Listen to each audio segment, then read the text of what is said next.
and stay safe. From KCRG TV 9, this is First Alert Weather Now.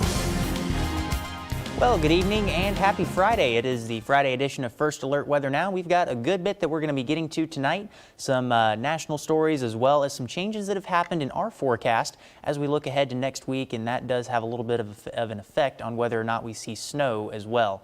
And I'll give you a bit of a spoiler. For those of you who are hoping for those first flakes of the season, might have to wait just a little bit longer. But in the shorter term, we do have some stuff that we have to pay attention to as we go through the rest of our week and into the weekend. So that takes us into what you need to know.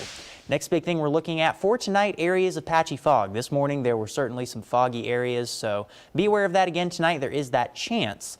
And then if you do encounter some fog overnight, make sure that you just slow down, turn your high beams off, drive with your low beams on. That way you reduce the glare for yourself and other drivers and makes things a little easier to navigate. Now, as we get into the weekend, things are mainly dry. Saturday is partly cloudy, but we are watching for an isolated chance for a shower or storm as we get into Saturday night. And we'll have all the details on that coming up in your full forecast. And then next week, it is wet on Monday. After that, it does trend drier, and you'll notice there is no longer that snowflake in that note in the graphic there. Yes, it does look like the chance for snow is certainly dwindling as we get to the end of this week. Now, outside, we do have temperatures in the 40s right now. Winds are out of the southwest, and through the rest of our night, we're going to see plenty of clear skies on your satellite and radar, and those temperatures will continue to fall as we go through the night into the upper 30s, again watching for that patchy fog. Now, as we go into the weekend, again, we're watching for that chance for an isolated shower Saturday night, but the rest of the weekend does look pretty good for any plans you might have. And if you want some suggestions for those plans coming up, we have your forecast for fun with Chief Meteorologist Joe Winters. Our weekend is fast approaching. Before the weekend gets here, though, there's some fun to be had across eastern Iowa. Let's take a look at your forecast for fun. The biking forecast does include the weekend. Both days, we're going to see fairly comfortable temperatures. Sunday, lighter winds and 55, a little rain on Saturday night. Daytime hours 57, watch for the southeast breezes, and then Monday 55 with some rain moving in if you're heading the trails this weekend, much better than Monday. Tonight's the night of the Fall Luminary Walk. It's still going on. Get a chance to get out there. Campfire still burning from s'mores. Bring along your own ingredients. That family-friended self-guided walk ends just after 7 o'clock tonight. And underway as well, 'tis the season in Iowa City. Beautiful Christmas time. Still a chance to get out as well. 7 o'clock temperature near 45, 44 degrees at 8 o'clock. Christmas tree sales, they've got trolley rides, free cider, holiday lights turned on for the first time, and of course that big pop-up market for the kids and adults. Southeast winds are expected at 5 to 10. The Festival of Trees is ongoing as well. Saturday and Sunday, 2 big days with activities both inside and outside the old Yonkers location. 57 Saturday, 55 Sunday. Beautiful time to get in the holiday spirit with over 40 trees decorated, and of course kickoff forecast for college football looks good. 50 for both games. Of course, in Ames, that kickoff is 7 o'clock at night as Cincinnati comes to town. Looks like it's going to be a great night and a great weekend for some fun. That's why we always take a look at your forecast for fun. Now, your First Alert forecast with meteorologist AJ Rickman. Well, thank you, Joe, for that forecast for fun. And if you're headed out for any fun on a Friday night, again, make sure you grab that jacket. We have temperatures falling through the 40s right now. They'll continue to drop through the 40s and into the upper 30s by the time we get to the start of your day on Saturday. Now, winds are out of the southeast. That's starting to bring in some slightly milder air, and it will continue to feel that southerly wind as we go through your First Alert forecast. Next 24 hours, wind is the big thing that we're watching for. Could pick up and get just a little bit breezy tomorrow, especially during the afternoon hours, where we could see those gusts approach 30 miles an hour. Now, tonight, our lows fall into, again, the upper 30s, and a few spots do struggle to fall out of the 40s. Oskaloosa is your warm spot there at 40 on the nose. Elsewhere, we have 39 in Tama and Cedar Rapids, 37 in Manchester. And again, watch for that patchy fog as we go into late tonight and then around sunrise and a couple of hours after sunrise tomorrow morning. Once that fog does burn off, we're going to be left with partly cloudy skies for your Saturday. Highs are still 5 to 10 degrees above average. Typically, we're at 46. We're at 52 in Decorah, 56 in Cedar Rapids. Again, Oskaloosa is your warm spot there at 58. Now, as we have a look at the rest of your weekend, again, Saturday, pretty nice. We do have those partly cloudy skies, mild, and there is that isolated shower chance that we'll be watching Saturday night. Sunday, we're going to be mostly dry. Again, a chance for a stray shower or sprinkle as we go through the afternoon, cloudy and mild overall. We'll show you those rain chances through the weekend on your Pinpoint Futurecast. By Saturday at 8 a.m., we're seeing partly cloudy skies. Again, that chance for some patchy fog, but then as that burns off, kind of that mix of clouds and sun as we head through the day. But by 5 p.m. Saturday, we do have a cold front that'll be pushing through, and as that happens, it could kick up an isolated shower or an isolated storm. But again, it's very isolated. Notice a lot of areas do stay dry as we head into the evening hours of Saturday and into Saturday night.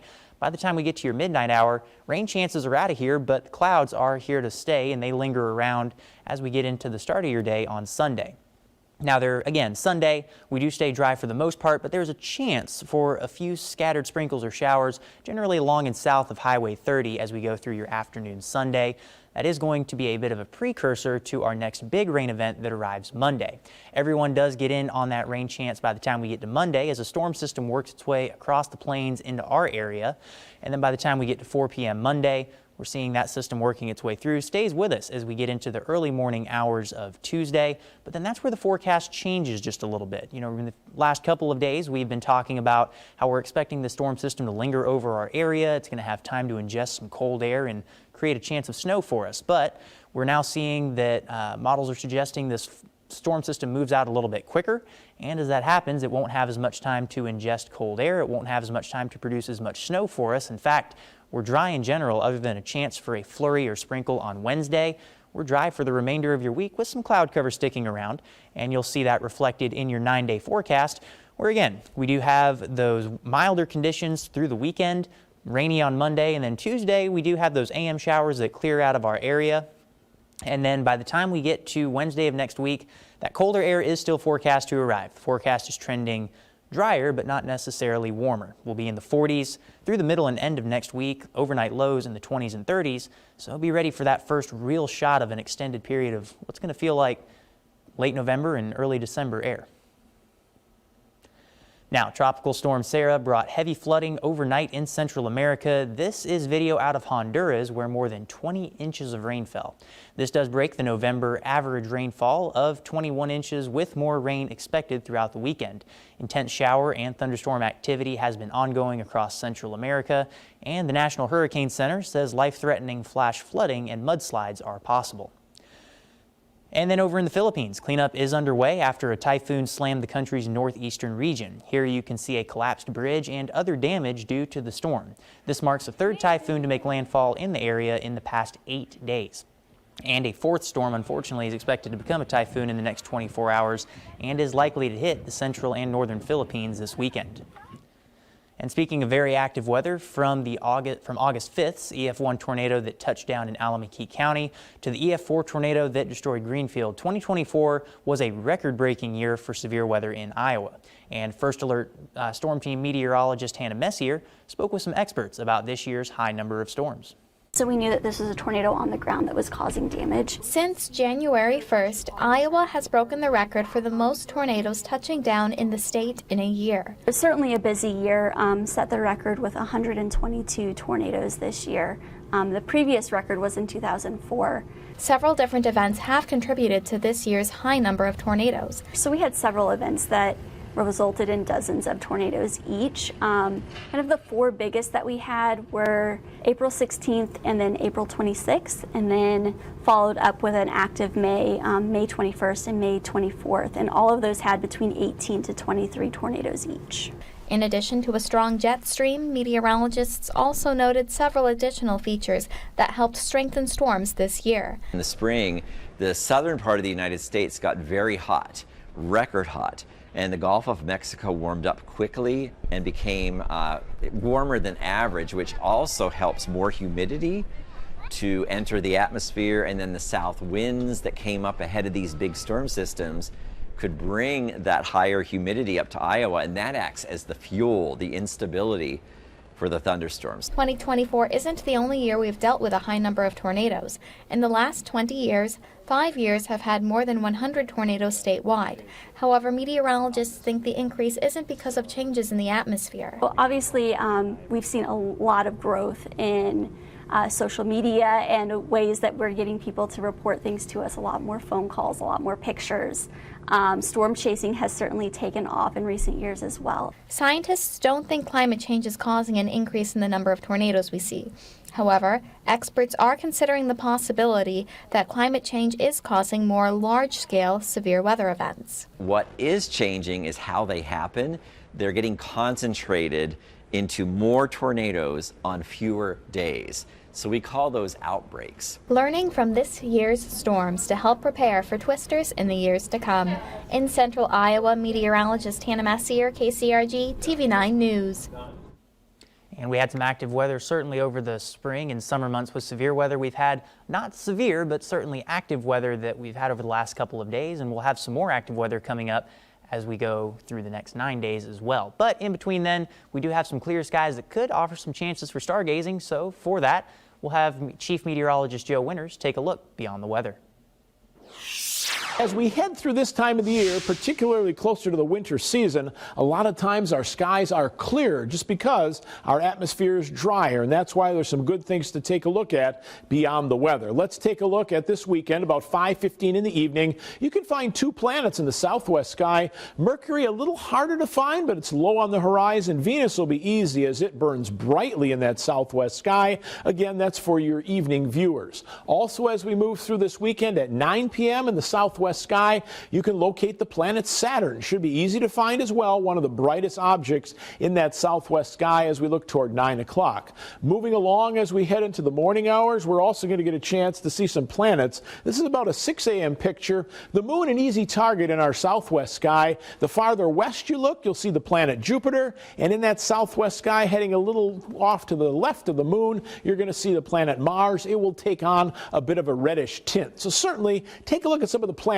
Easy to find, and you don't need any special equipment to view these planets. Now, other things happening. It is the November full moon. It happens soon. It's the beaver moon, which is named for the time of the year to set beaver traps for winter furs and when beavers finally finish their preparations for the winter. It's also known as the morning moon if this is the last full moon before the winter solstice. Can also be called the frost or frosty moon, as well as the oak moon.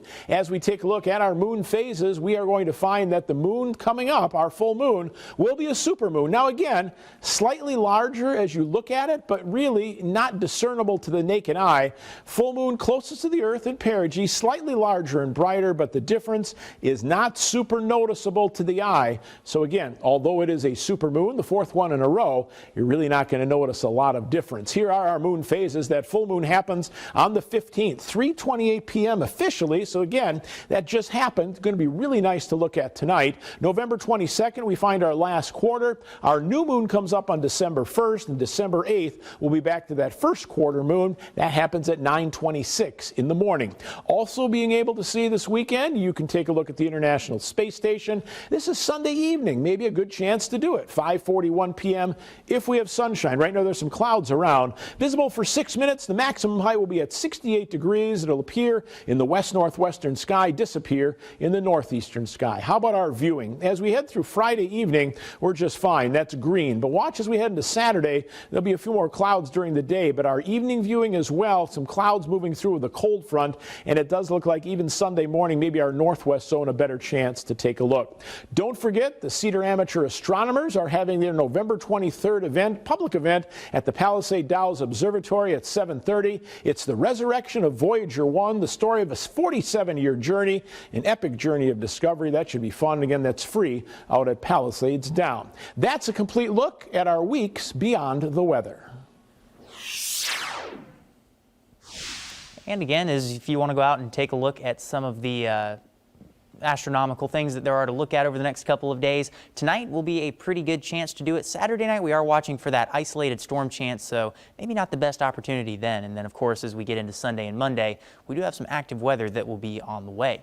Rainfall forecast as we go through Monday does look pretty substantial. A lot of areas could see up to another inch of rain, which is going to be fantastic for helping to continue to chip away at the drought that we have been dealing with. We're still seeing moderate drought across much of the viewing area. And then once we do see that rain chance move out for Tuesday, it'll be out of here by the time we get to Tuesday afternoon. And then again, that chance on Wednesday, but really I think Wednesday's looking more dry than it is wet, more dry time than anything. But as we get into Thursday, we're going to notice windy both Wednesday and Thursday. What that's going to do for us is bring in some much cooler air. Look at those winds Monday, Tuesday, and Wednesday, 20 to 30 plus. And of course, those different directions shifting around does mean that we'll have some fairly active weather, especially as we go again through that Monday and Tuesday time frame as that rain moves out. But then behind it, again, even though the forecast is trending drier and we don't necessarily have that chance of snow, we're keeping the cold air around. So enjoy the relatively mild air while we have it, because before long it's going to start feeling like it should towards the middle and end of November.